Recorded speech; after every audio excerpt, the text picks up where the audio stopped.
Assalamualaikum warahmatullahi wabarakatuh. Perkenalkan, nama saya Taufik Odartianto, NIM 9312022719. Kami dari kelompok 3 akan menjelaskan perbankan pada situasi funding.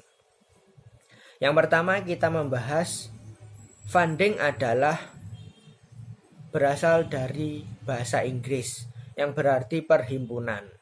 Ketika kita hubungkan dengan perbankan, maka funding adalah perhimpunan dana.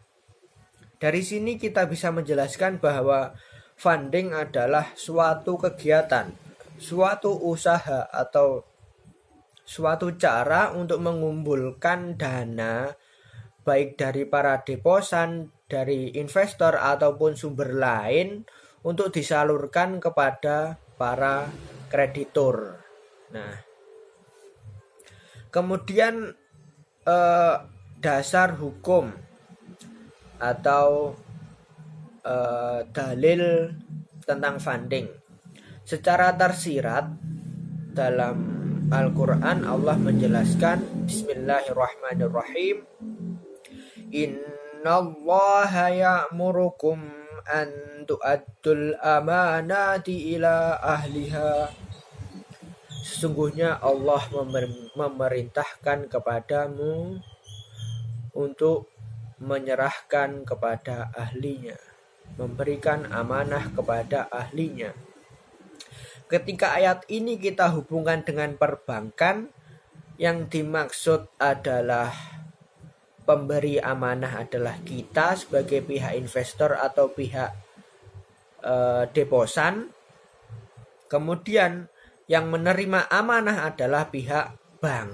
Nah, ini salah satu ketika ayat ini kita hubungkan dengan funding. Selanjutnya, dari penjelasan ini kita tahu bahwa funding ada dalilnya. Ketika kita mau memahami dalil-dalil Al-Quran maupun dalil-dalil hadis. Selanjutnya adalah macam-macam funding, macam-macam sumber funding. Ada 3. Yang pertama sumber internal. Sumber internal ini bersumber dari para pemilik. Nah, para pemilik ini biasanya lebih dari satu, ya namanya investor. Kemudian dibagi-bagi menjadi saham, kemudian sahamnya itu dibeli di bursa saham. Nah, ini juga salah satu sumber dari funding. Sumber dari internal, sumber dari pemiliknya langsung. Kemudian ada juga sumber masyarakat umum, yakni berupa tabungan, berupa deposito. Ketika kita hubungkan dengan bank syariah, sumber funding yang kedua ini tabungan, ada modelnya tabungan haji, tabungan umum, tabungan faedah kalau di bank syariah Indonesia namanya. Ada tabungan pembiayaan rumah juga. Nah, biasanya akad yang sering muncul dalam bank syariah ini ada 2, akad wadiah dan akad mudharabah.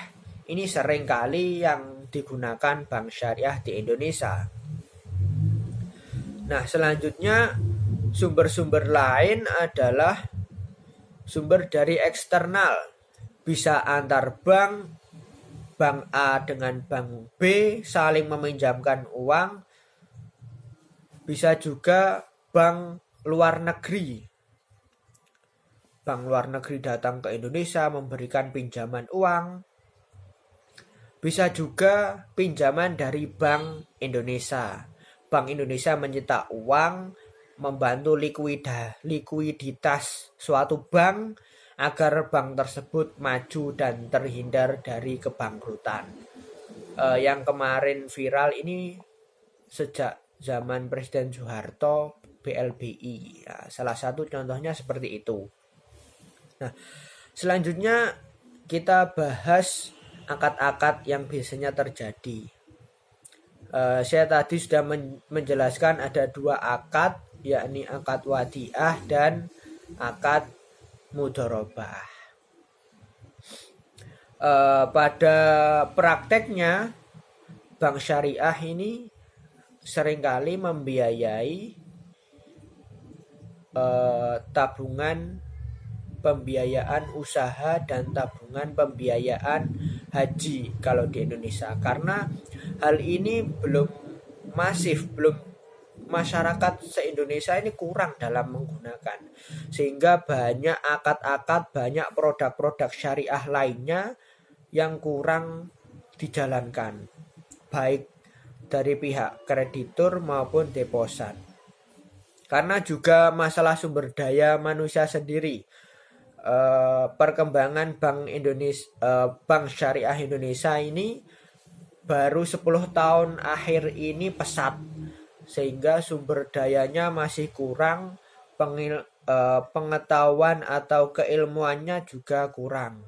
Seringkali bank itu umum. Contoh, bank syariah juga memiliki, bank konven juga memiliki bank syariah. Kemudian pegawainya itu ternyata sama, langsung transfer saja bank syariah sebagai anak usahanya. Seringkali seperti ini yang membuat